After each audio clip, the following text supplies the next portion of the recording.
एका खडकावर ते धुणं ठेवलं. इंद्राणीच्या पात्रात उतरली. तिला काही माहित नाही, काही खबर नाही. तुळापूरच्या वडूच्या गावात काय झालं तिला कळना. आणि कळत जशी ती एका चांगल्या निर्मळ पाण्याच्या प्रवाहामध्ये उतरली, तिच्या पायाला मासाचा गोळा लागला. मासाचा गोळा लागल्याबरोबर चवताळून तिनं मासाचा गोळा उचलला नाही. कोण आहे रे?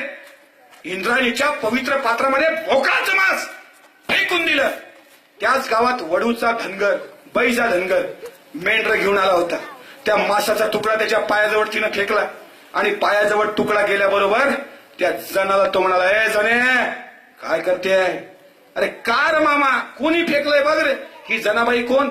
ही जना परटीन ज्यावेळी लहान असताना तिनं तिच्या बापाला म्हटलं होतं, हे दादा माझं लगीन जरा लावायचं असेल तर तिकडं पाचाड बिचाडला रायगडाकडे लाव की रे. दादा म्हणला, कशाला ग येडे, इतक्या दूर कशाला लगीन रे तुझं? लगीन ग. त्यावेळी ती जना तिच्या बापाला म्हणाली, अरे दादा शिवाजीराजाचे पोवाडे आणि शिवाजीराजाच्या कथा गोंधळाच्या तोंडून लई ऐकल्या बघ. एकदा माझ्या परिटींच्या नशिबात असा योग येऊ दे का शिवाजी आणि संभाजीची राजवस्त्र धुण्याचा योग जर माझ्या जीवनात आला तर माझ्या जीवनाचं कल्याण होईल. लहानपणी जी जना आपल्या बापाशी बोलली ती जना वडूलाच दिली होती. तुळापूर तिचं गाव होतं. त्या पाण्यामध्ये ती उतरली. मासाचा गोळा हाताला लागला, फेकला. बैजा धनगराच्या पायाला पडला. बैजा धनगराला, काय करते? अरे बोकडाचं मांस पण तरी इंद्राणीत टाकलं ना मामा. बोकडाचं मांस नवं, तुला माहित नवं काय झालं? अरे रात्री शिवाजी राजाचा राजपुत्र आलमगीर औरंगजेबानं कापून काढलाय. त्याचं मांस आहे आणि फतवा काढलाय.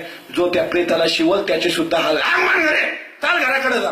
घाबरली जना परकीन. शिवरायांवर प्रेम आहे, अभंगनिष्ठा आहे. धावत आली. राधा पाटील निघाले. पाटीलबाई अरे काय झालं? संभाजीराजे कापला गेला. अरे आपला शिवाजीराजाचा पोर कापला गेला. काय करा?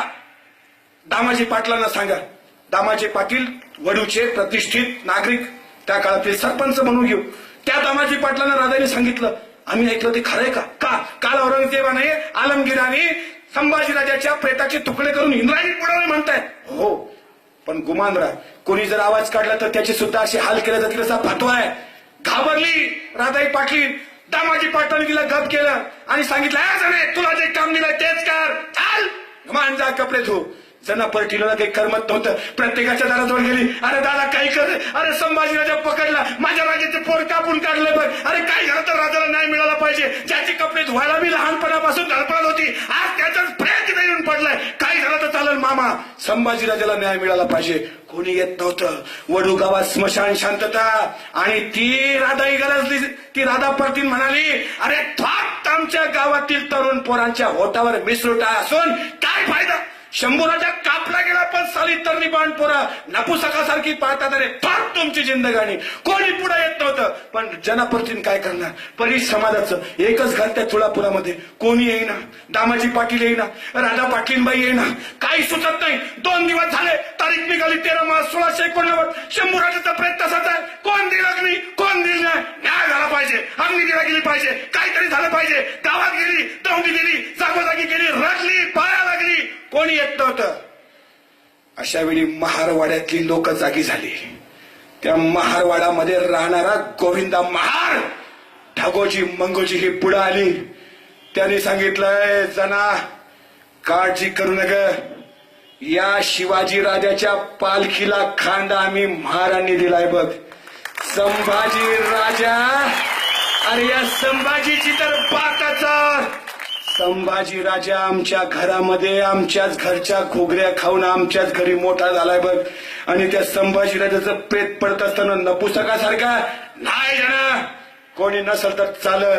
ही महार तुझ्या सोबत आहेत. जना परतिनीच्या खांद्याला खांदा लावून ढगोजी मंगोजी आणि गोविंदा महार सगळी जण वडूची स्त्री शक्ती जागी केली. ज्याला जे जमाल ते घेऊन आली. सगळी लहान लहान मुलं धावली. कोणी साडी चोडी घरचं जे काही मिळालं ते घेऊन आले. रात्री 12 वाजता 13 मार्चला इंद्राणीच्या पात्रामध्ये कोणाच्या हाती संभाजीराजाचा पंजा, कोणाच्या हाती कान, कोणाच्या हाती डोळ्याची बुबळा, कोणाच्या हाती पायाच्या कटोऱ्या, कोणाच्या हाती मासाची तुकडा, ती सगळी गोळा केली. त्याच वडूमध्ये गोरखनाथ बाबा त्यांच्याकडे ती गेली. त्यानं सांगितलं, बाबा संभाजीराजाच्या प्रेताला अग्नी द्यायचा. बाबा तू येऊन हे काम कर. आणि कोणी जागा देत नसताना छत्रपती संभाजीराजाला 13 मार्च 1689 बाणेदारपणे वडू बुद्रुक तुळापूरच्या महारवाड्यामध्ये त्या गावातल्या अस्पृश्य बांधवांनी बाणेदारपणे अग्नी दिला. संभाजी राजाची समाधी बांधली आणि हर हर महादेवाची गर्जना करून खऱ्या अर्थानं शंभूराजांना विनम्र अभिवादन केलं. त्या संभाजी राजांचा हा दैदिप्यमान इतिहास. अरे तुमच्या गळ्याला गाळगन पाठीला पडायचे योग्य आहे. तुम्हाला धर्मात नाहीये काय झालं चालेल. बघा शेवटची संधी नाही. मग आम्ही इंग्रजांकडून लढतो. लढा. 300 महार भीमा कोरेगाववरून उठले. वडबुद्रुक तुळापूरच्या संभाजीराजाच्या समाधीवर सिद्धनाथ महाराजच्या नेतृत्वात गेले. तिथं समशेरी ठेवल्या. हर हर महादेव. आणि 500 महारांनी 30,000 पेशवे 1 जानेवारी 1818 भीमा कोरेगावला चरत चरत चरत कापून काढले.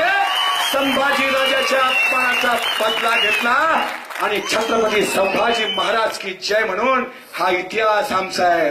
ही धगधगती शौर्य गाथा